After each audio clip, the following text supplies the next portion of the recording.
Welcome to Wild Wednesdays at 1. I'm Laura Downey, and I'm with Casey. And we are going to do some fun stuff today. We're really excited to have you with us. I'm going to introduce you to our expert, our environmental education expert, and they are going to be doing a really cool virtual field trip experience for you today. Then we're going to do a hands-on activity, and at the end we're going to have a Wild Wednesday challenge, and we hope that you'll share the cool pictures and things that you make from the Wild Wednesday challenge. I know you all have probably all done Zoom before, but just to make sure, that black bar down at the bottom has some tools for you to use. You are all on mute right now, and the only way that you can unmute you is when we ask a question, or if you have a question, you can raise your hand and we'll try and call on you. And to do that, all you need to do is hit that, sorry. Oh, sorry, you don't have the question and answer feature, but you can either type a message or a question to us in chat, or you can raise your hand and we will do our best to call on as many of you as we possibly can. If we do call on you, we'll try to say your name, and then you will get a message that looks just like this. And if you get this message and you want to answer a question or ask a question, all you have to do is click unmute myself. And just a reminder, we want to make sure that everybody gets a chance to participate. So if you've answered a question, give other people a chance before you jump in again. So that about covers all of the introductions that we have today. And I am very excited to introduce you to Kara Pace-King. And Kara is with the Sedgwick County Zoo down in Wichita, Kansas. They are partially open, I think. I'll let Kara tell you that, but she is going to give you a cool virtual tour. And Kara, I'm going to turn it over to you. Hey everybody, I'm Kara, and I look different than in that picture because right before this all started, I got my hair cut short, and now it's going crazy, so don't judge me on my crazy hair, okay? We're going to start out, we're going to go on this big tour of the zoo, but I have a question for you right off the bat. I've got a grape and a raisin. Can you see the grape and the raisin? We're going to ask you a poll question about what is the difference between these two items.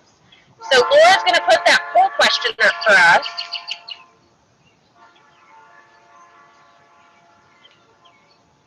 Okay, there it is. So you go ahead and choose which answer you think is correct. I'm pretty sure it's the last one, but I don't know.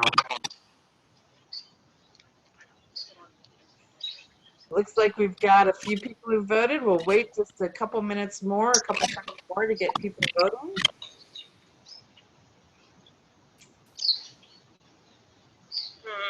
What is the difference between a grape and a raisin? It looks like people have figured you out, Kira. It looks like 100% of them that a raisin is a grape, just with much of the water removed. So here are the results that we have. Everybody said that, so I'm surprised it wasn't.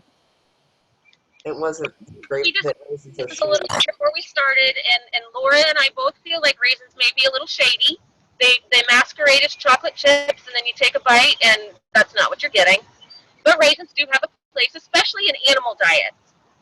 But the biggest difference, like you guys all guessed because you're geniuses, the biggest difference between a grape and a raisin is that the grape and the raisin are really the same thing, except the raisin has the water removed.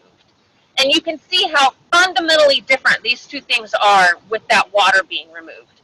And that's what we're going to focus on a lot today is the water in our bodies, the water in animal bodies, and the importance that water plays to habitats all over the world. And now we're going to pan over here, and of course the giraffes have walked away a little bit. But we're going to talk a little bit about giraffes because just like all animals, they need water to survive. Most creatures have about 50% water inside of their body. But that doesn't mean that all organisms are getting water in the same way. It's actually very difficult for a giraffe to take a drink of water. So what they like to do is get most of the water that they need from the food that they eat. Whenever a giraffe goes to a watering hole and bends over to take a drink, we call that slaying. They have to put their two front legs very far apart, and they have to reach almost like they're laying down on the ground to get that long neck to be able to reach the water hole. And when they're laid out like that, it's very difficult to stand back up quickly. They can't just jump back up like we can. And so the giraffe is vulnerable. That means that it means it is possibly in danger. And it's going to be in danger from predators who wait for an opportunity like that to try to prey upon a giraffe. We know there are predators out there that eat other animals.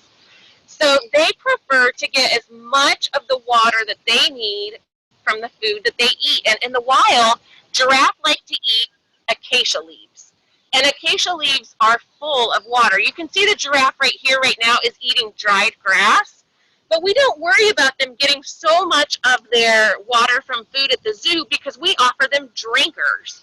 And they are actually up high so that the giraffe doesn't have to bend all the way over. I don't know if we turn, and I'm going to try and point because it's really hard to see the screen outside, but along that wall to the left of that giant giraffe-sized door is a metal container. That's actually a drinker for the giraffe. So it has water that flows in and stays fresh so the giraffe can get a drink. Now we're going to look at the giraffes for just a minute, and then we're going to start moving. Because it's a zoo tour, so we have to tour around. This giraffe is going around giving everybody kisses. He's so interested in everybody. He thinks he's the most handsome giraffe that's ever lived. Which might... Yeah, I think he might be Kara for sure. I definitely see that. He is pretty. We watched him for a long time when we were waiting to get started, and he really was kissing the ossicones of the giraffe and fixing her mane, and so he just thinks he's so handsome. Well, had to be camera ready, right? Well, yeah, he was just fixing everybody's hair. All right, let's walk over to our friends, the rhinos, and I'm going to help. I didn't tell you guys that my friend Patty Rice is here, and she's helping me with the camera, which is great because as much as I like to be in control of everything all the time, I only have two hands, and I needed one hand to hold the grape and one hand to hold the raisin, so she's out here with me for an hour because of that. It's going to be a little wobbly while we walk, too. That's okay. I think everybody can handle it because it's going to be worth it because I can see a rhino looking at us. My daughter asked me, she's in 4th grade, and yesterday she asked me what I did yesterday at work, and I told her that I saw a unicorn, and she said, "What? Are you serious?" And I told her that I saw a chubby unicorn. And then she really didn't believe me, and then I told her it was a chubby gray unicorn, and she finally got it. But I was talking about the rhino. So just like the giraffe has to get water that it needs from its food, the rhino does that too. Lots of animals get some of the water that they need from food. But the rhino has the luxury of being able to go to the water hole to get a drink if they need one too. But one thing that's important to remember is we are always losing water from our bodies. All animals lose water. And one of the ways that water can be lost through the body is by getting rid of waste. And one way animals do that is in a solid way, and we call that defecation or pooping. But the more liquid way, normally, is urination or going potty. And the rhinos at Sedgwick County Zoo are famous for their tinkles. They actually mark their territory with urine, and they'll back up to something and they will spray urine all over the wall or all over a zookeeper if they're not paying attention, or sometimes even a guest. So that would not be my highlight experience if I were at the zoo, to get tinkled on by the rhino. But that's one way that they're losing water from their body. So it constantly has to be replaced. So we're going to do another poll question, and then we won't have any for a while. But I want to know if you guys can think of another way that we might lose water from our bodies. And we're going to put a poll question up there with a couple of answers. And I want you to think about it, because I'm doing this right now. Super hot. All right, the poll question is up, so pick the choice. And think hard. What's another normal way you might lose water from your body?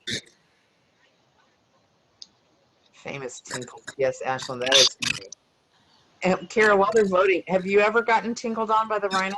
I have not, but I have seen other people have it happen to them, and I would be a fibber if I didn't say that I wasn't relieved that it wasn't me. This is Patty here, and I actually have had that happen to me. I didn't know that. Yeah. Oh, If they back up to this fence right here, and then there's the gap, they can make it all the way across this gap here to where the public area is.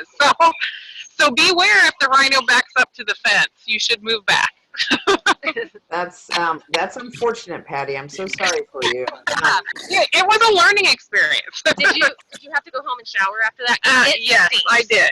It really is powerful, but it's a good way to mark your territory if you can't stand around with a sign that says "I live here." So, well, Rachel on our staff said that eating raisins is a way to lose water. All the rest of our participants said by sweating. They're so smart. Absolutely, they're geniuses, which explains why they registered for the program today. But that's right, sweating is a way that some animals lose water from their bodies. We are a prime example of that. People lose water from their body by sweating, but some animals can't sweat. And we'll talk a little bit later about what those animals do to help cool themselves off and take care of that inability to sweat as we walk down. You can see a ghastly goose in the rhino exhibit right now. Those geese are such troublesome creatures. They come here and they eat all the animal food and they poop all over the sidewalk and they chase my friends around.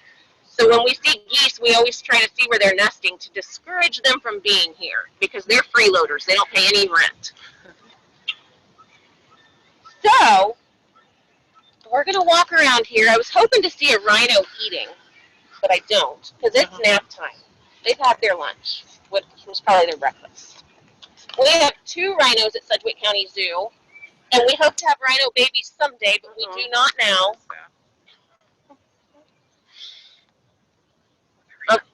Everything looking okay, Laura? Yeah, it froze up there for just a minute, but it looks like you're back.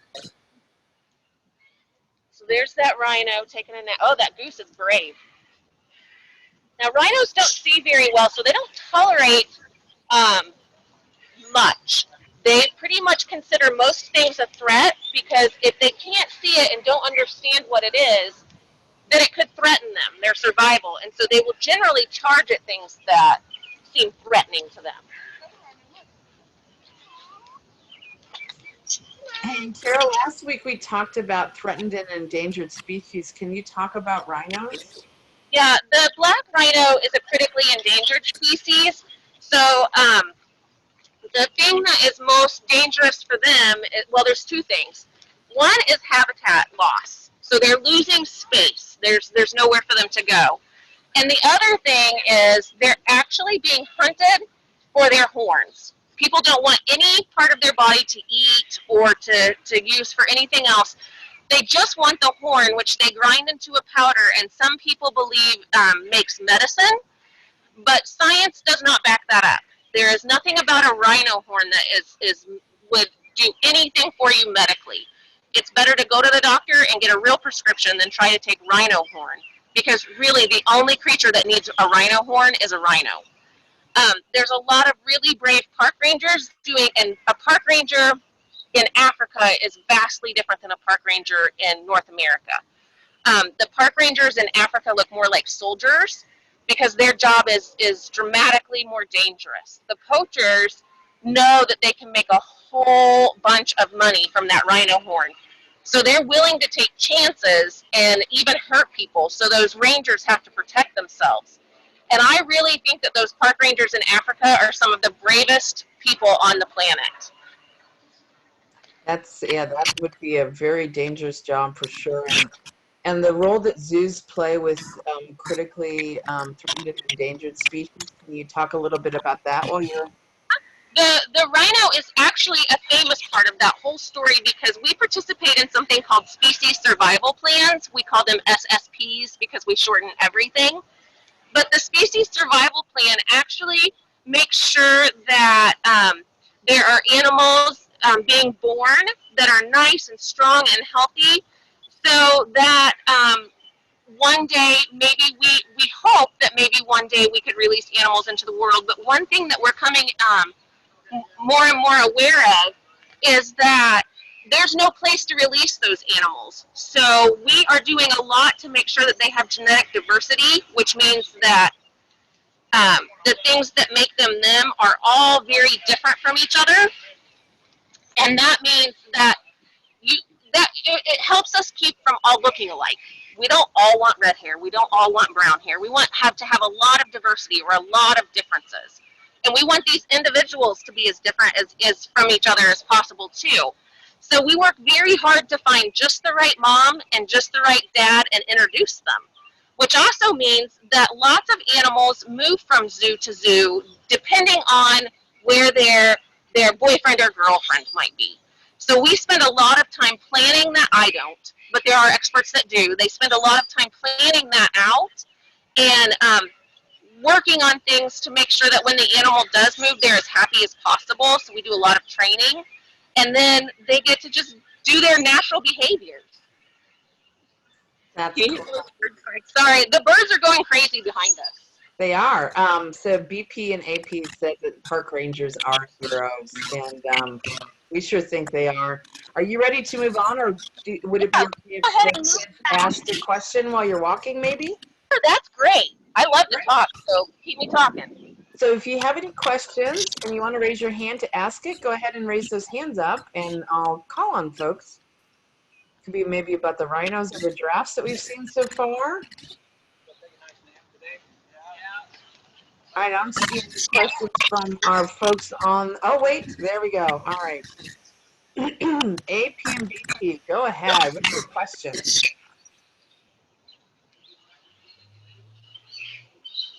How long do giraffes' necks get? Do you know the length of the giraffe's neck?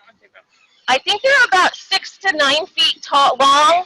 But the craziest thing about giraffe necks is they have the same amount of bones that that our necks have. There's 7 bones in their neck, just like ours. But because they're a bigger animal, it's just a much bigger bone. That was a great question. Any other questions while we're walking? When we get over here, I'll show you how to slip your feet. How about from Rachel and Ashlyn or Morgan? Any questions from you all?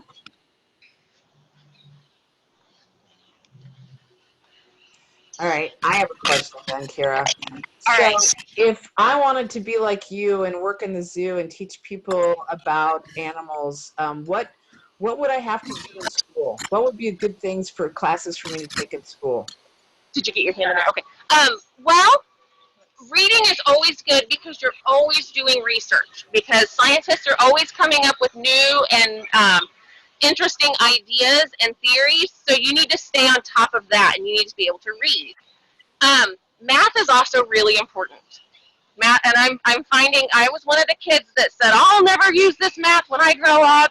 But I use so much math in doing things like figuring out animal diet proportions and even figuring out how much money we need to make sure a program can run.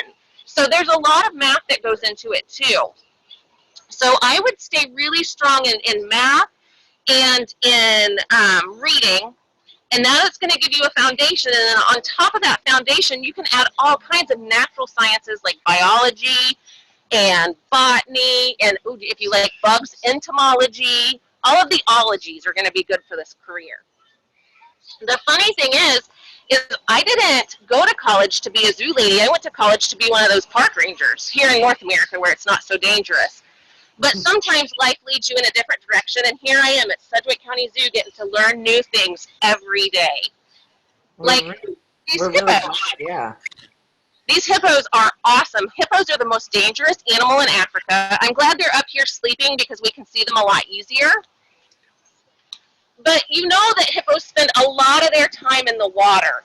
And when I was first thinking about this tour, I wondered to myself, I wonder if animals that spend a lot of time in the water have a higher percentage of water in their body than animals that don't spend a lot of time in the water.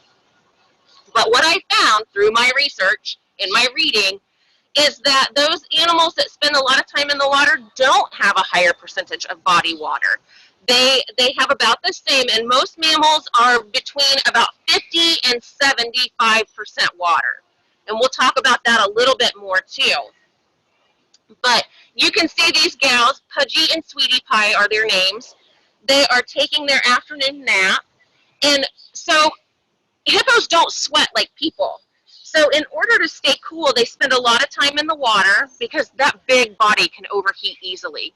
So they spend a lot of time in the water, but they also have to come out sometimes to take a rest or snooze. And when they do, they can secrete this substance. It's sort of milky pink reddish colored, and they used to call it blood sweat. But that sounds so gross that we don't call it that anymore. We just say they secrete a substance from their skin, which means they push it out from the inside of their body. And that substance actually protects them from sunburn. You can see how they've got some pink in places on their heads and by their eyes. Those pink places are really susceptible to sunburn. So that's one of the ways that they protect themselves from getting sunburned. And these guys are pretty awesome because they can spend about 5 minutes underwater and they're completely submerged or completely under the water. So when they do go underwater, oh, I've wakened the beast. When they do go underwater, they actually close there's flaps in their ears and their nose to keep water out. And that keeps that balance of, it keeps the water on the outside where it goes, and then the water that they need on the inside stays there too. It just keeps balance. And you can see, I don't think I've ever seen the hippo's tail quite like I'm seeing it right now. I've never paid attention to it. But can you see all those bristles on that tail? And you might have noticed that the tail of the one that's still laying down was flapping a couple of times. And that's because bugs are pesky creatures, and they try to use that tail to swish them away so they don't have to worry about it. And both of our hippos here at Sedgwick County Zoo are older individuals, so we make sure that they stay in good health by watching their diet and making sure they have the things that they need to be happy. That is so cool. I can't believe we're getting to see the hippo up close like this. Yeah, I think she's going to come into the water. I don't see any snacks right in her path. I think she's going to come all the way into the water. But I might be wrong. Oh, I think she is. She got hot. She's kind of looking at me like, I don't know if I want to now.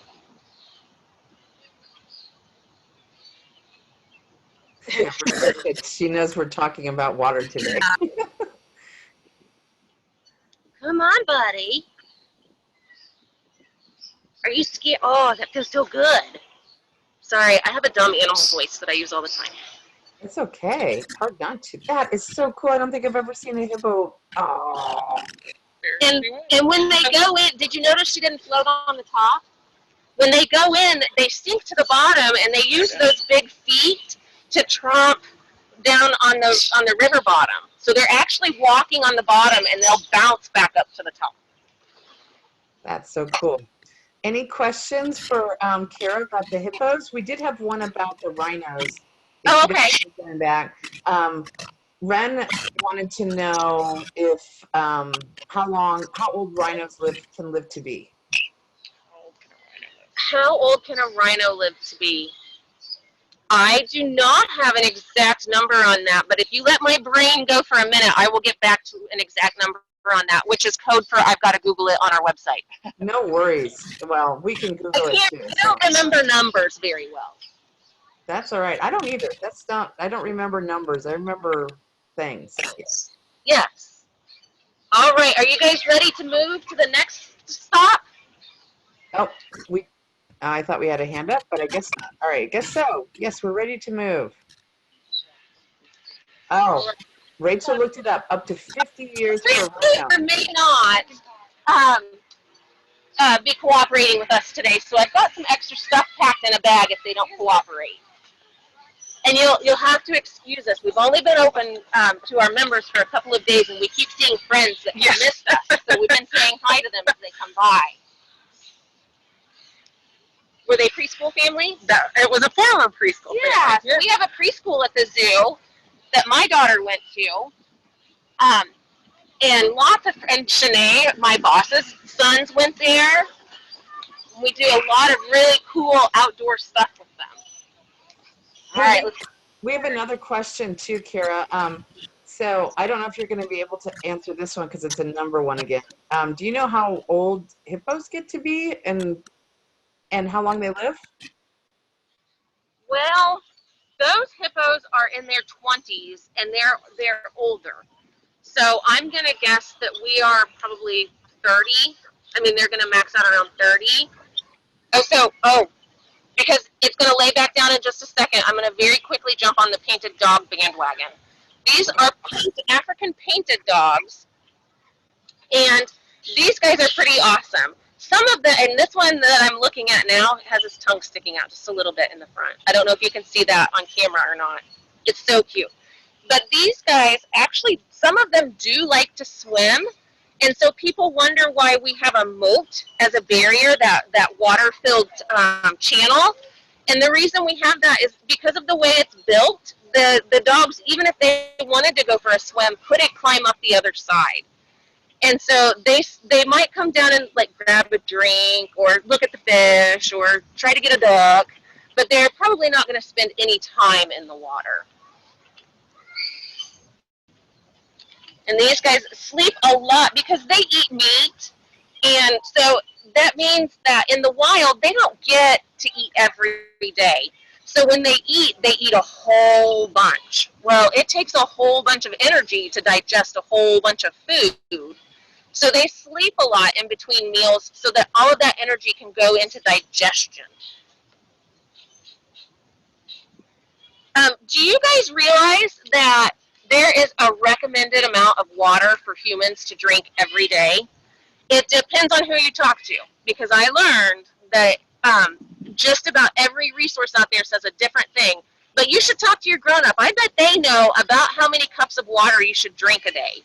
And water is so important because it does things like, it makes up part of our blood. Without water, blood would be solid and then it wouldn't do its job.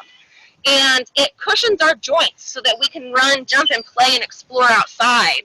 And even when a mammal has a baby and a mammal girl has a baby in its abdomen and its tummy, that there's water that surrounds that baby to act like a shock absorber so that it doesn't go, ooh, ow, on mom's ribs all the time when it's in there. So water is vital. Without water, nothing on this planet could survive. That doesn't mean there's planets without water that don't have organisms, but we probably won't find one in my lifetime. So because I brought this stuff and it's getting hot on my shoulder, I didn't know if the painted dogs would be out. They're kind of particular. So I brought a piece of hide, and it really illustrates why they call them painted dogs. You can see the different colors and spots.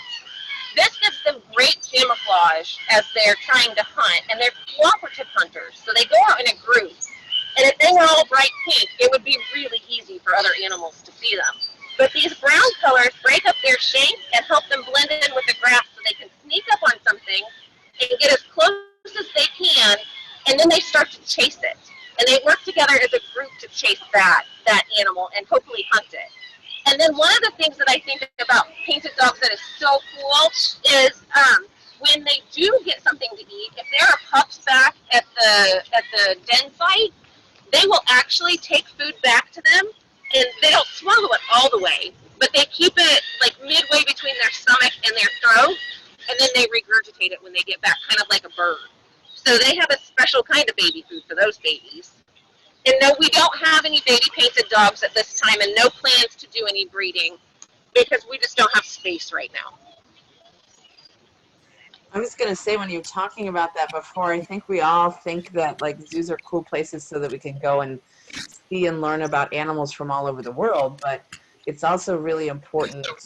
They play a really important role in making sure that we take care of and maintain animals that are threatened and endangered. And I don't think a lot of people connect that as much.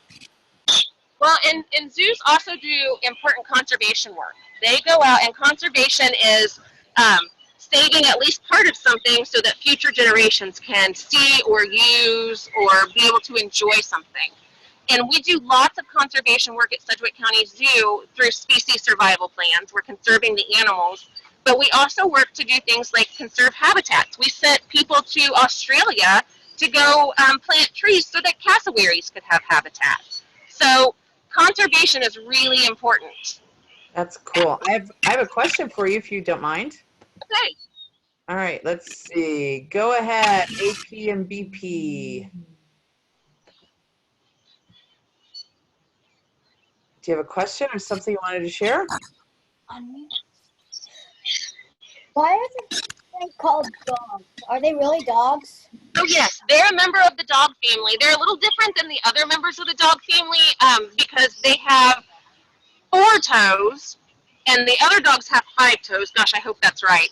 And so, but they're related to wolves and other members of the canines.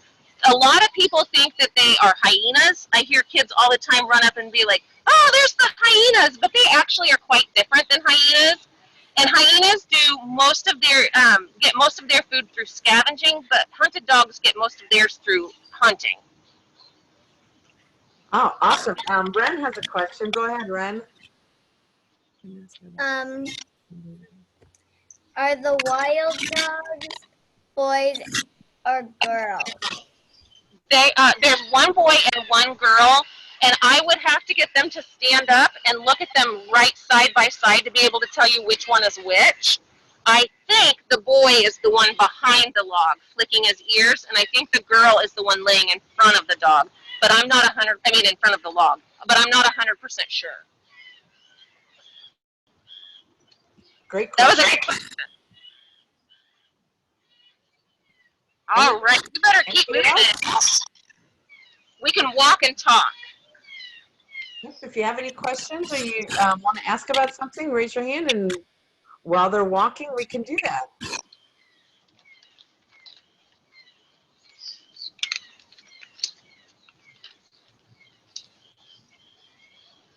No questions? Wow. This is usually a really curious bunch. Maybe I just talk so much. They're like, no, don't make her talk anymore. I have a question for you. Like, if you didn't want to do the job that you do, what are some of the other jobs you could do at the zoo? You could be a zookeeper, which is really important. That's that frontline animal care person. You could work in maintenance, which helps build enclosures and fences and keep everything running smoothly. We're walking by a waterfall, so bear with me. You could even be somebody who helps deal with the math at the zoo by doing finance, which is dealing with money. Yep, You see where they're at? Yep, I'm going to back up. So Let you our go. next stop is lions. And it's gonna be hilarious when we get over there because the female has their feet up on the grass. They are totally kicked back. Head that way. But. Okay. They're so funny. So, oops, I thought I had another question, but the hand went down. All right.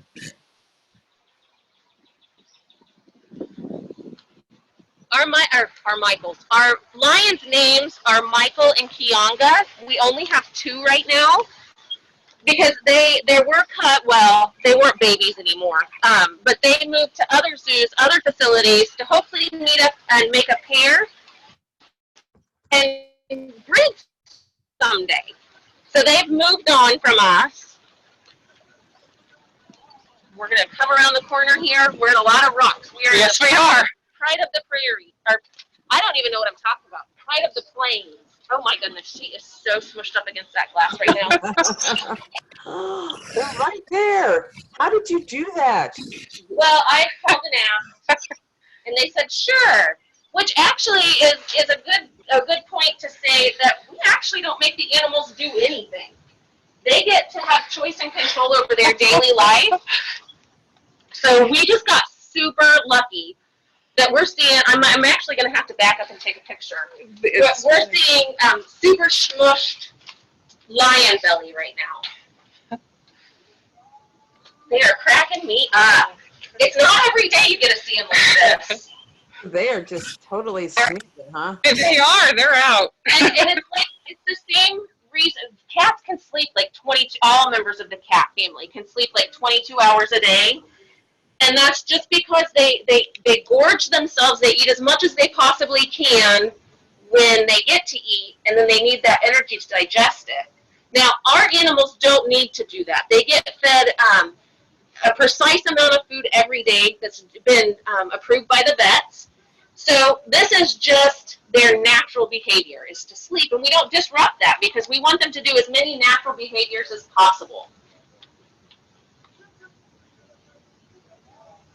So, we did have a question back about the painted dogs. Do you know about how long the painted dogs live?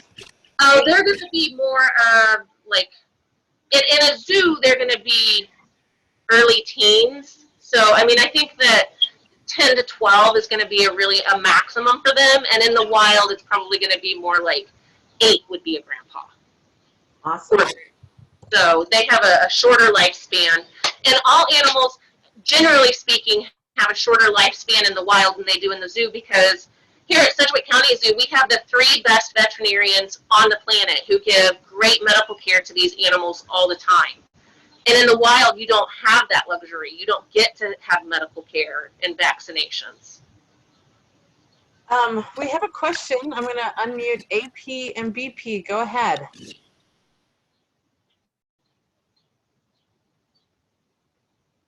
You're going to have to unmute yourselves.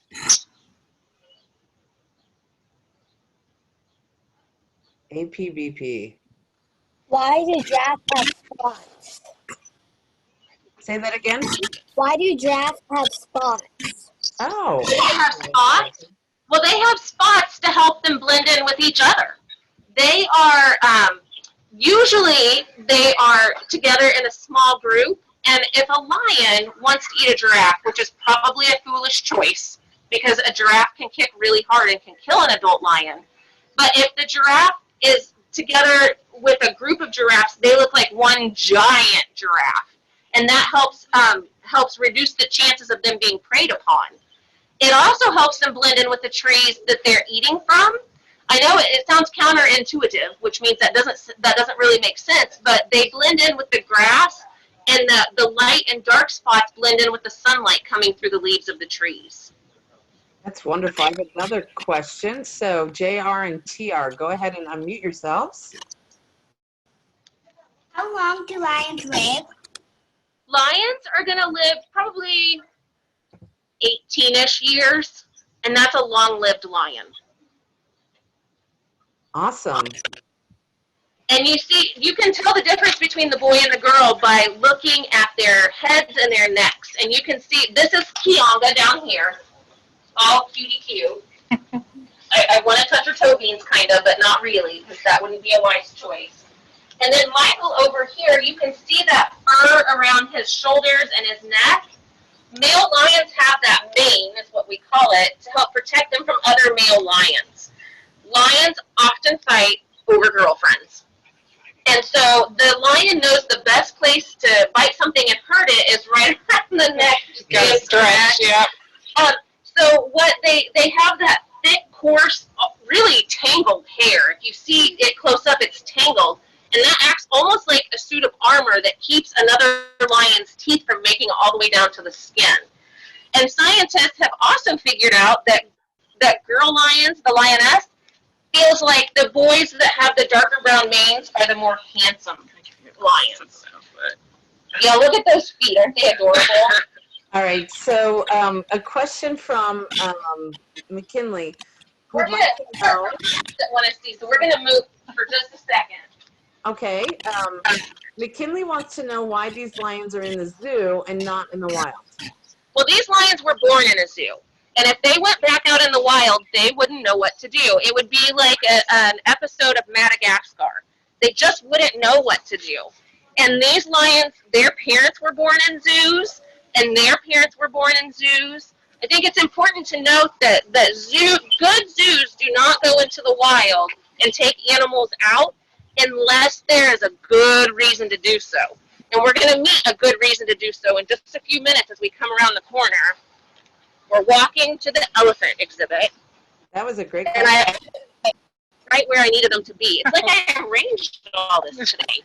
It's like you have And Patty's perfect time.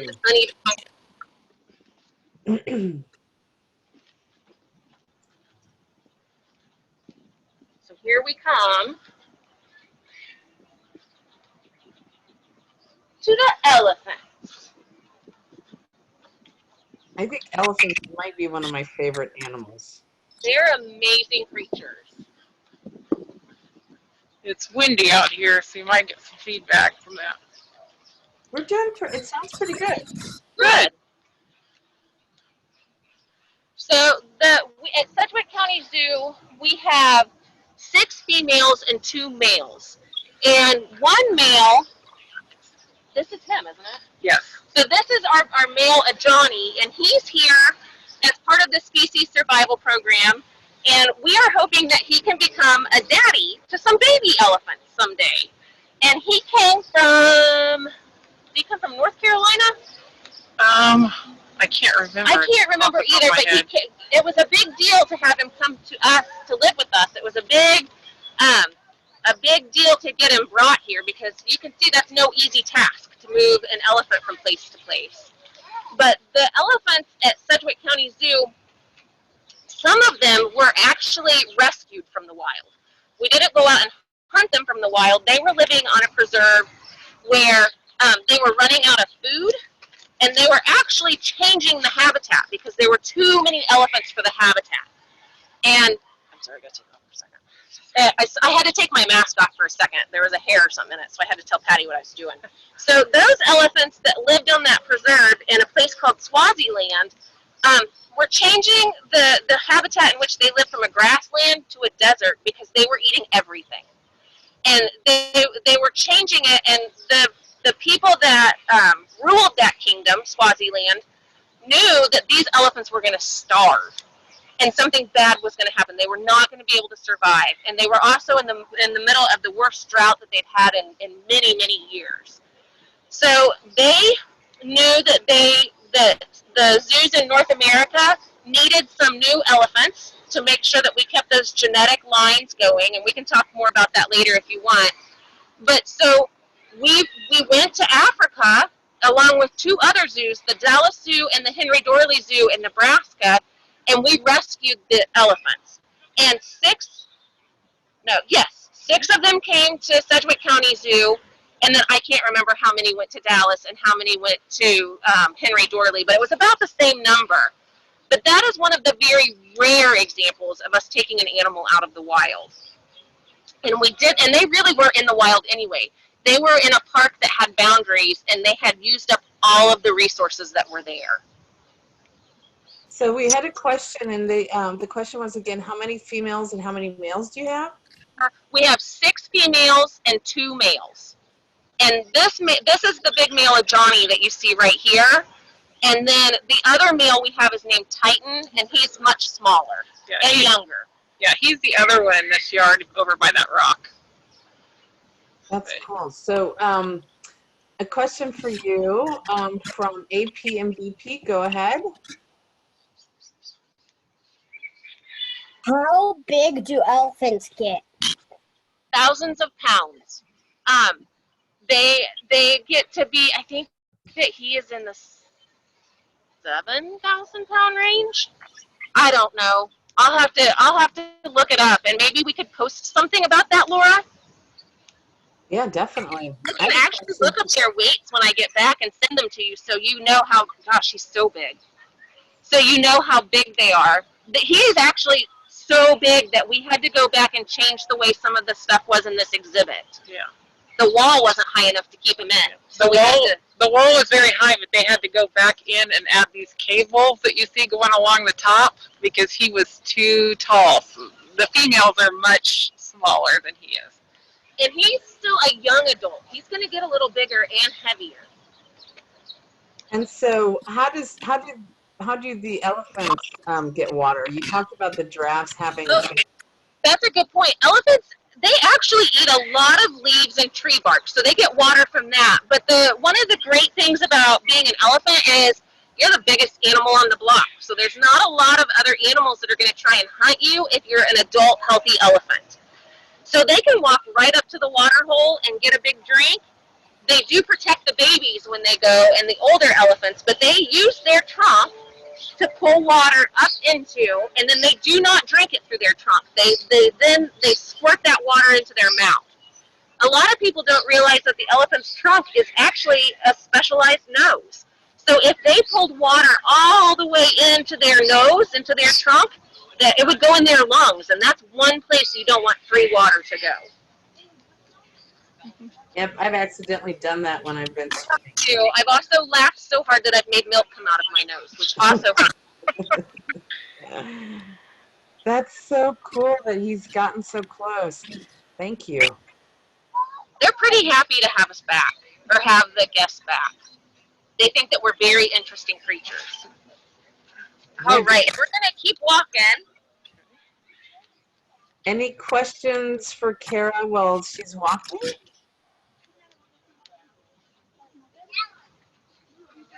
Hey, you want to go get a drink?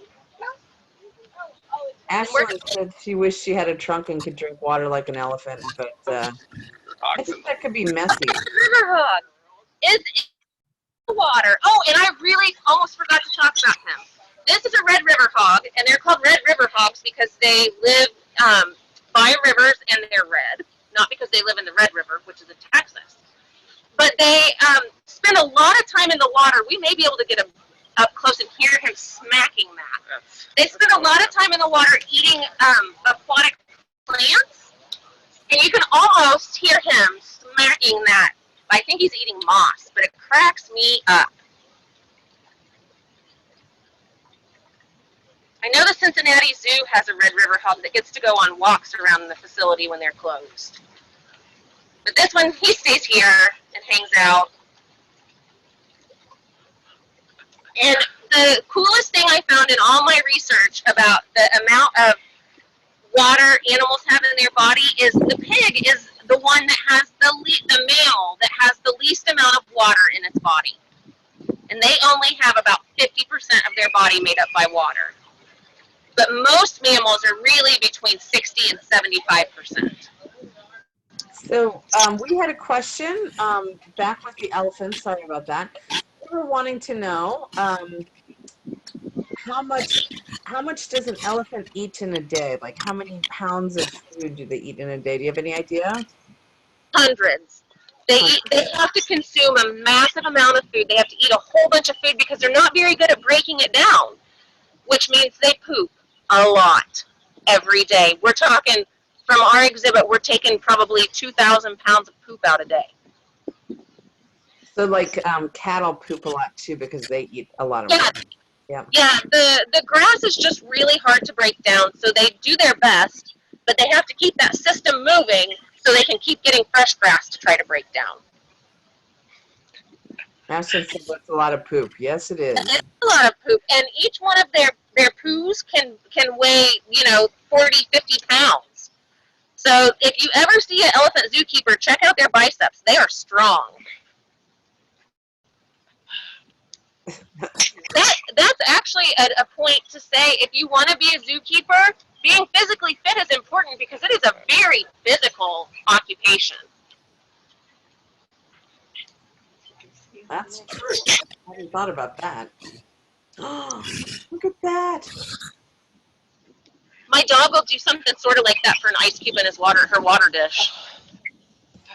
Hey, we have a question from AP and BP. Go ahead.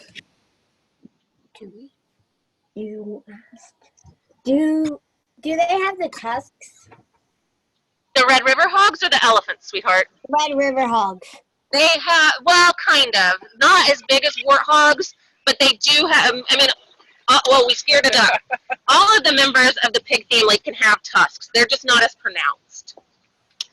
That was a great question.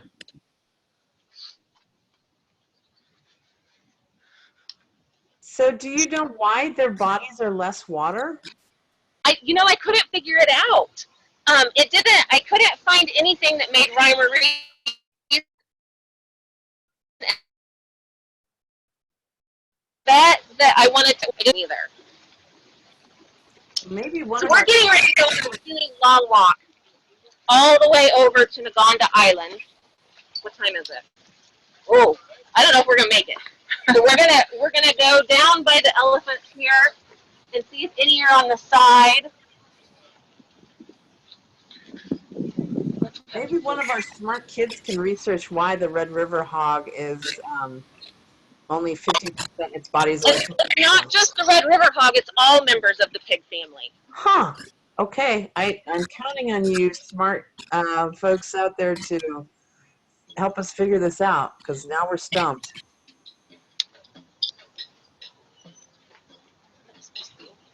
Yeah, me too. And some people don't realize, because you don't see it happen very often, but elephants love to take a dip in the water.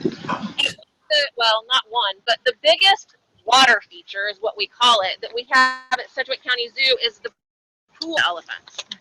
And I think it's 55,000, huge amount of water. And it actually, I'm going to start talking about what we're going to do at our next stop now. You're looking at, well, a big rock in a second. Yeah, there you go. That water that you see is what we call, it's part of our canal system. And it's what makes it possible for us to have the water we need. I don't know if you guys realize it or not, but to have the clean water that we have in our house when we turn it on, many of us pay for a water service. Some of us have wells, but like I pay for water service to have that clean water. And so if we used that treated city water for all of our animals, all of our cleaning, we would never be able to afford the water bill. So we actually use a well system, and what happens is we pump water out of the ground. It's used for things like cleaning, and some of the animals need it to drink because it doesn't have any chemicals in it. And then that water runs off into these canals, like the one you're seeing now, and it filters to a place called the South Lake. And inside the South Lake, well, not inside, but under the South Lake is sandy, silty soil, and then there's bedrock.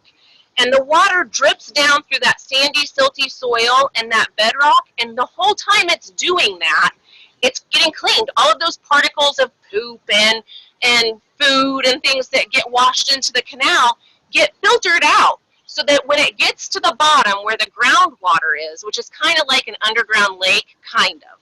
It's like an underground sponge is really more adequate way to describe it. But when it gets down there, it's clean and it's ready to be used again, and we don't have to use any chemicals. All we have to do is pay for the electricity that it costs to pump it. And we're going to go look at one of the pump houses over here in this place called Naganda Island. And we'll wrap up there. We're not gonna get, I talked too much. You guys didn't know you're going to get such a talky zoo lady, huh? Well, I might have kind of known that. Oh, yeah, you might have known that. This is what happens, friends, is that people who are excited about the work that they do love when they get the opportunity to do it. There's one of our friends. Yes. Hello. Hello. Yes. We're filming, or I would stop. You're good. All right, so we are at Naganda Island, and this is where one of the pump houses for our not whales, that's a totally different kind of thing, for one of our wells is here. And sometimes if we're using all of the pumps that we have at the same time, the water pressure will go away. So it'll go from being like a fire hose to a garden hose. And so we often hear people asking us to, not asking me because I don't know how, but asking other people to check the well houses, the pump houses, and we'll have to go make sure that we're not trying to all get water at the same time. We have to take turns. Now we're going to come over by the Walking, AP and BP wanted to know if there was an elephant in the water when you walked by. There was not an elephant in the water. Stephanie is really, she's our matriarch. She's the oldest elephant. And she really tells everybody when it's time to go in the water and when it's time to get out. So she wasn't into it right now, so nobody else gets to either.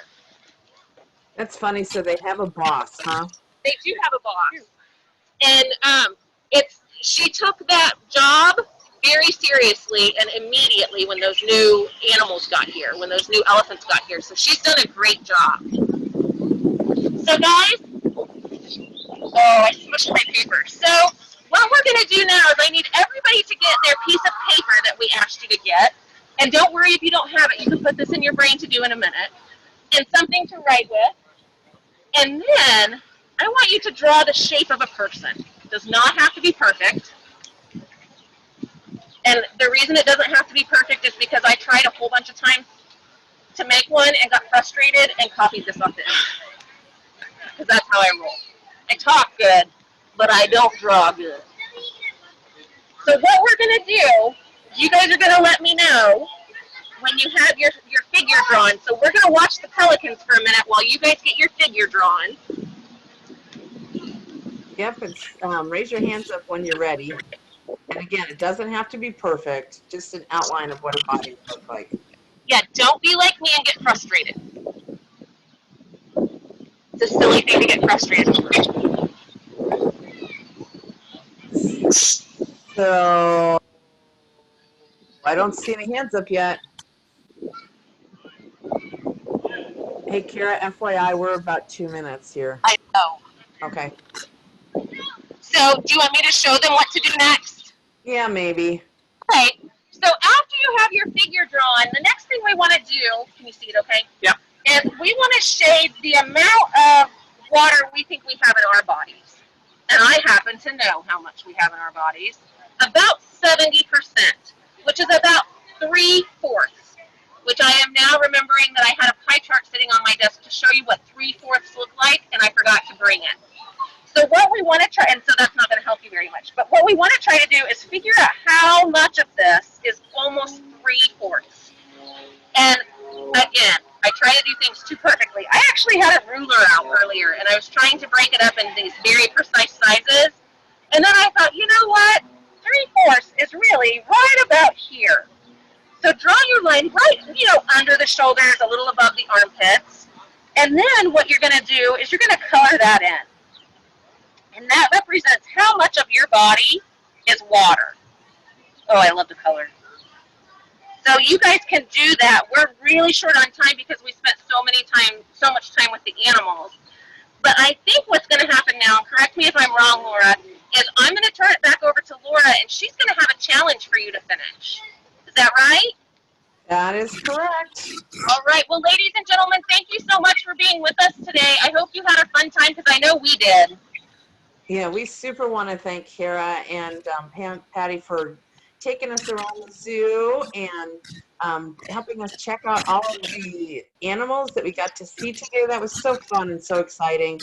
And your activity, your challenge is to figure out how you can make a representation of your body. And it could be, here's a fun idea. If you have some chalk, you could go out and trace it on the sidewalk and color it and take a picture. Or if you want to do it on a big, big, big piece of paper, you could do it like that too, and maybe cut out your body and color in the part that's water. But again, do you remember how much of your body is water? And I'm going to launch the little poll right now to see if you do. Hopefully you remember.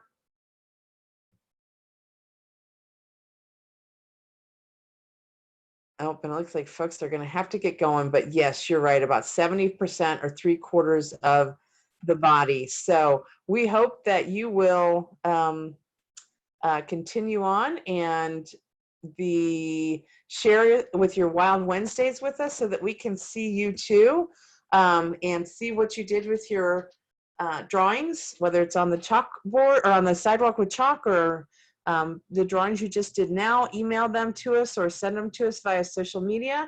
And we want to remind you, we're really lucky and fortunate to get to have another visit with another zoo, the one in Manhattan. And we'll be with Jared Bixby next week. So make sure you register. Thanks, everyone. Have a good rest of your day.